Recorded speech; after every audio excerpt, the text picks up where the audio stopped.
Premier match d'une nouvelle ère qui s'ouvre au Stade Français avec un changement de propriétaire, un nouvel entraîneur, un effectif largement renouvelé et un nouveau waterboy en la personne de Jules Plisson.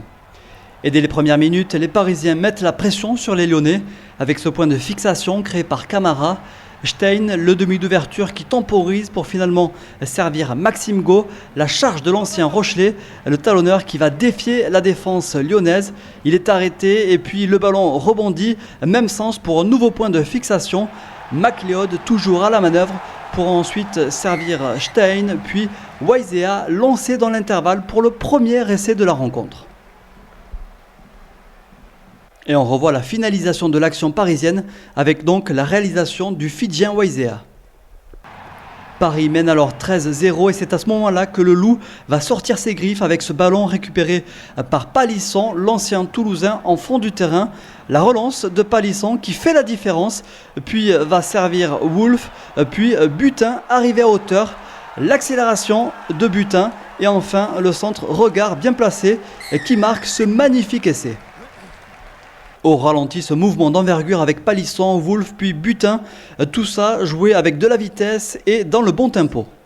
Mais à la 29e minute, les choses se compliquent pour le Stade Français puisque Julien Arias hérite d'un carton jaune pour ce plaquage dangereux.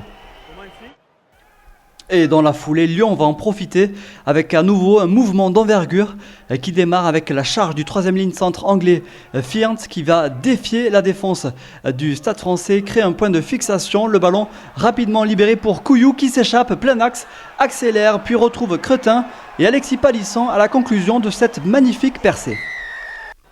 Et on le voit, tout est parti de cette charge de Fiant, la libération rapide pour Couillou qui a ensuite l'intelligence de retrouver du soutien extérieur. Au retour des vestiaires, la physionomie est la même avec des Lyonnais toujours à l'attaque, mais cette fois-ci sur le petit périmètre avec notamment une succession de charges de la part des avants. Ici en action l'Australien Liam Gill. Grosse épreuve de force imposée par les avants rhodaniens. La défense du Stade Français tient bon jusqu'à finalement la charge du pilier Albertus Buckle qui passe finalement derrière la ligne. Voilà, pour moi il y a essai.